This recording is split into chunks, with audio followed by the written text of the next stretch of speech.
मीराबाई भगवान श्री कृष्ण की सबसे बड़ी भक्त मानी जाती हैं। मीराबाई ने जीवन भर भगवान श्री कृष्ण जी की भक्ति की और कहा जाता है कि उनकी मृत्यु भी भगवान की मूर्ति में समाकर हुई थी।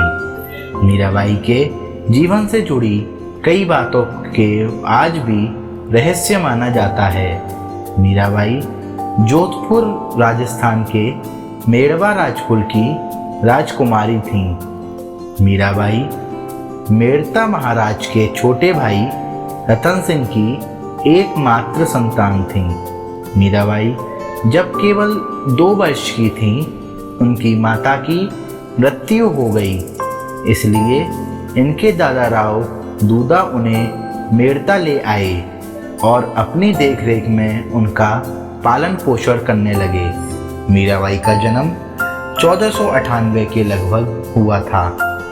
तुलसीदास के कहने पर की राम की भक्ति। इतिहास में कुछ जगह ये मिलता है कि मीराबाई ने तुलसीदास को गुरु बनाकर राम भक्ति भी की। कृष्ण भक्त मीरा ने राम भजन भी लिखे हैं, हालांकि इसका स्पष्ट उल्लेख कहीं नहीं मिलता है। लेकिन कुछ इतिहासकार ये मानते हैं कि मीराबाई और तुलसीदास के बीच पत्रों के जरिए संवाद हुआ था। माना जाता है मीराबाई ने तुलसीदास जी को पत्र लिखा था कि उनके घर वाले उन्हें कृष्ण की भक्ति नहीं करने देते। श्री कृष्ण को पाने के लिए मीराबाई ने अपने गुरु तुलसीदास से उपाय मांगा।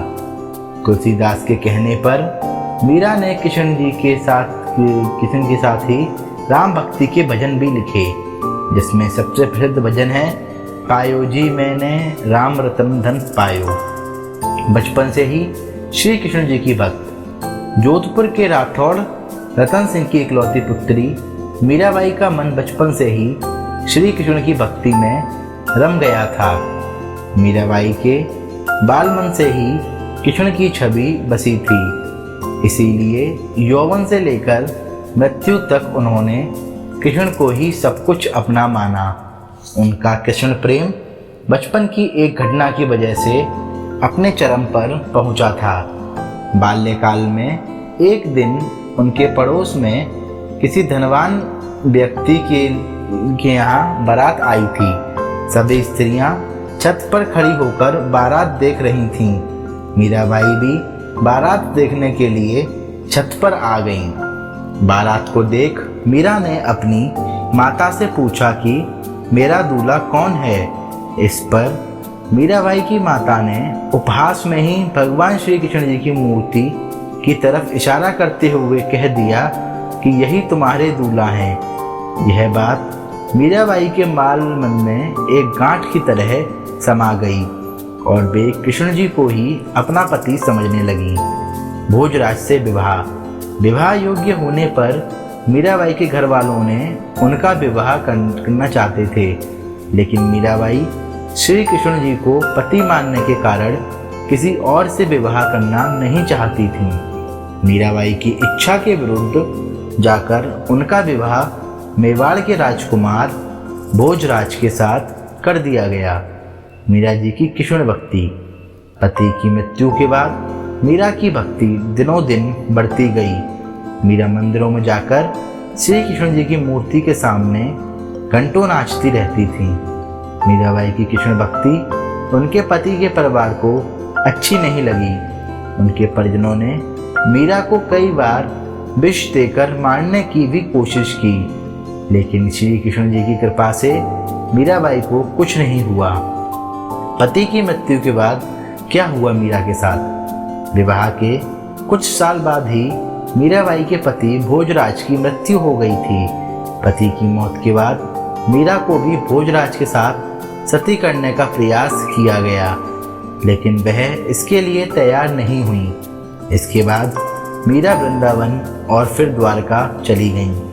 वहां जाकर मीरा ने कृष्ण भक्ति की और यौवन बनकर साधु संतों के साथ रहने लगी।